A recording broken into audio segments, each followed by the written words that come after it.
Indonesia dijajah Belanda kurang lebih 350 tahun. Tetapi ada hal-hal baik yang ditinggalkan oleh Belanda di Indonesia.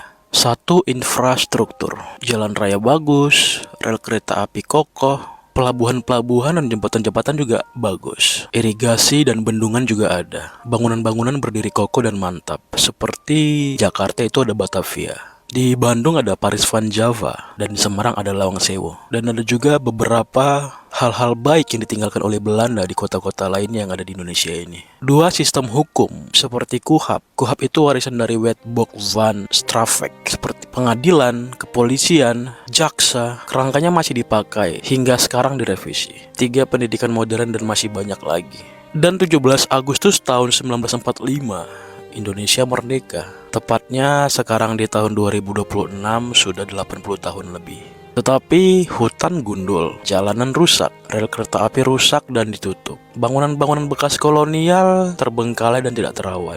Irigasi peninggalan Belanda banyak yang rusak. Dan uniknya, hukum ada tapi tidak adil. Dan lebih lucu lagi, korupsi merajalela. Dan yang paling lucu, hukum tajam ke bawah tapi tumpul ke atas. Birokrasi semakin gemuk. Banyak tumpang tindih kebijakan. Mentalitas feodal dan kolonial masih hidup sampai sekarang. Yang mana atasan selalu benar, bawahan takut. Sumber daya alam melimpah, tapi salah kelola dan dikuasai oleh elit dan asing. Ketimpangan miskin dan kaya semakin lebar. Melihat ini semua, sebenarnya yang jadi penjajah itu siapa? Belanda atau pemerintah Indonesia sendiri? Belanda sudah pergi, tapi cara berpikir, struktur, dan keserakahan bisa jadi penjajah baru. Penjajah hari ini bukan lagi tentang tentara asing, tapi sistem yang tidak adil dan manusia serakah yang memanfaatkannya.